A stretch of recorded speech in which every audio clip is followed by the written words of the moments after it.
experience and concentration.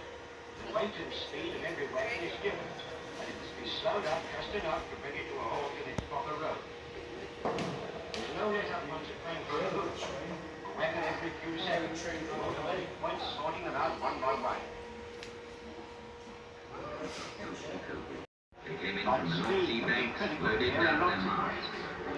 Israel White Rock on Turntable. You'll be covering 10 levels coming up next. You'll have to speed up a bit to get them down. Over. Turntable from Israel White.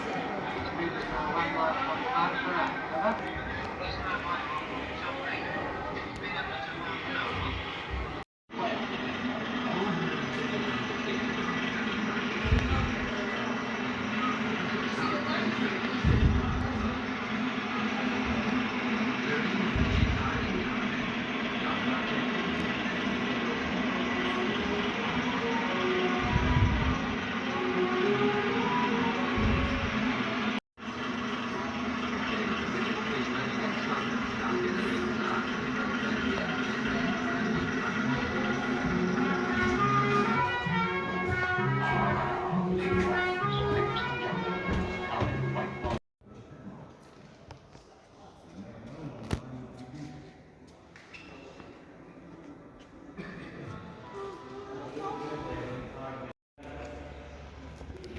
When the Roundhouse were built, we could only assume they built nice and level.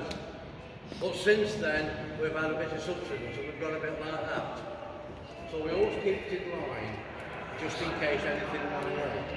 We've got it up there that says stop up as a derailer. Anything gets to that point, we don't track. Anything further than that could come off and we don't want it in the oval. Because in the olden days, it did happen. So you've got that kind of scenario, and we don't want that to happen. We'd rather it go through them doors into the car park and get a crane on it and start trying to lift it out of the hole here. It was at KB at Ashfield apparently. So for that reason, we always keep it in mind. So this was any action to put in that, or go through the door if there was nothing there into the car. So important that it doesn't move away from being in line as well. Obviously the flanges go down these grooves. If it was slightly off, the flange would hit that rail, rear it up and damage the plates, and then we'd be stuck again. So for that reason, we've got big locks. There's one here and one at the other end, which I've already taken it off. But round the bottom there you can see castings. And when that's holding a big 5-inch key into that casting so it can't move. It's also got a micro switch on it. So we can take the lock off now we've got both of them. The original turntables were vacuum powered.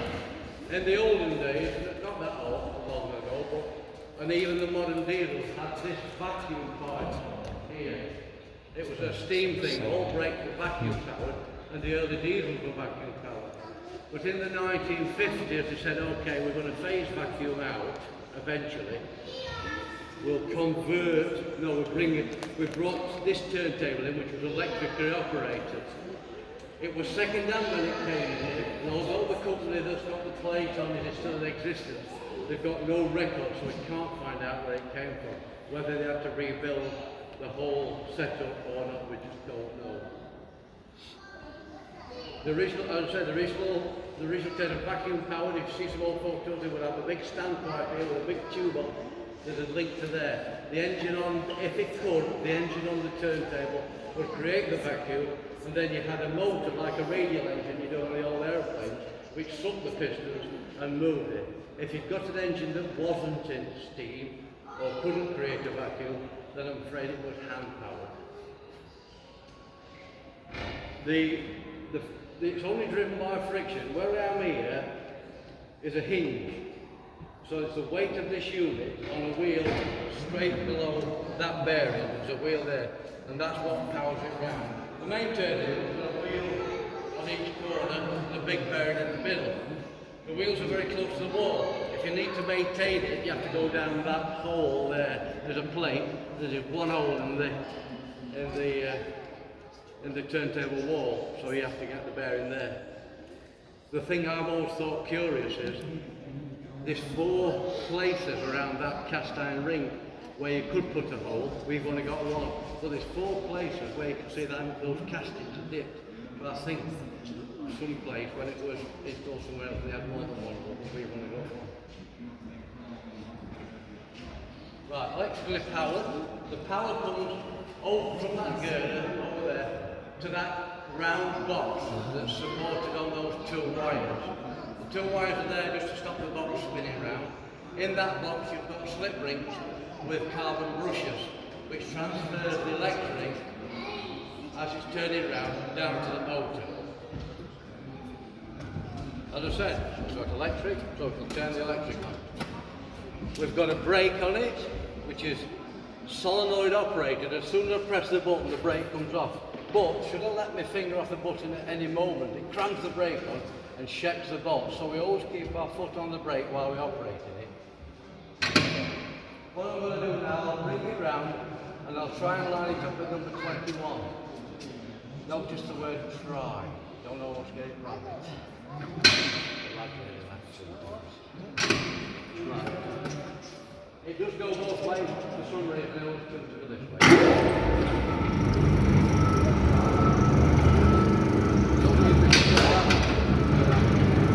That's alright. I'll let my finger off the button. When I get near, I'll take my finger off the button and see how it drifts.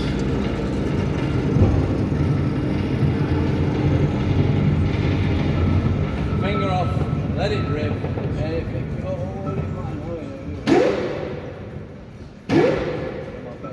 Slip down the balance. Right, so if it's in line, we can put the lock on, and then we can bring that shunter on. But if we've got no electricity, it becomes a big problem. So you all get all your friends together. There's a handle here on the floor and one at the other end. You bring that out. You can have one man pulling and one man pushing on that. Take all these guards away. One man pulling and one man pushing at that end.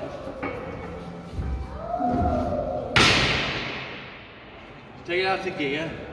Sometimes it drifts because of, I said, the substance problem. It's not going to at the moment. When I do this, I always tell people, should I need it, the defibrillator is outside that door there. Please don't trip up while you're running for it.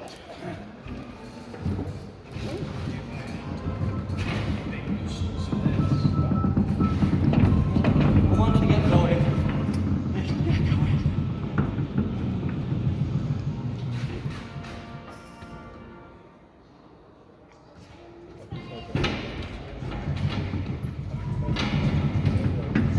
do it.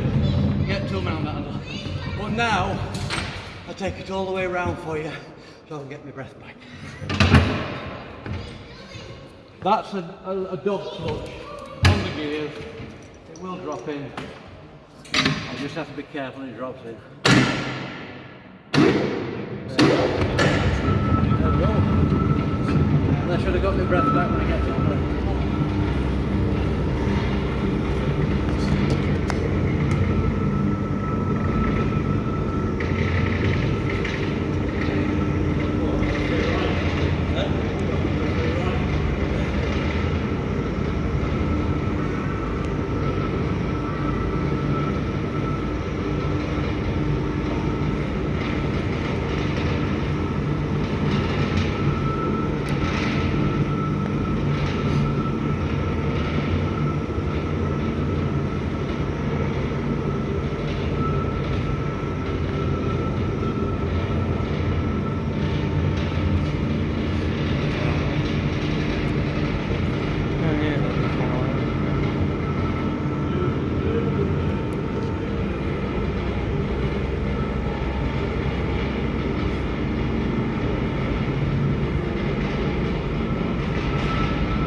Last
oiled in January 97.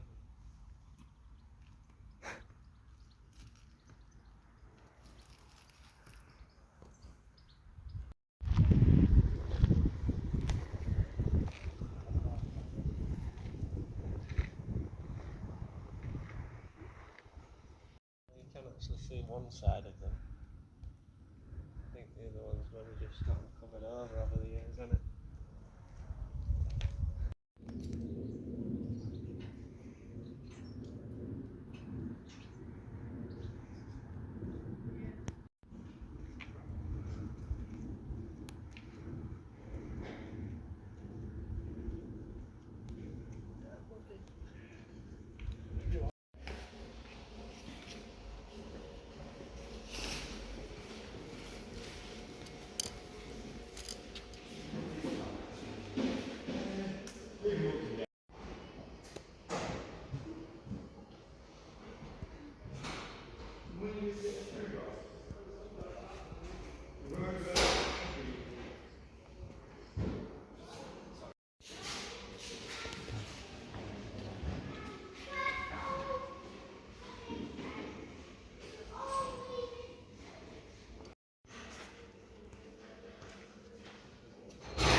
very complicated.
Local lines, like this one that meandered through Nottinghamshire's coalfields.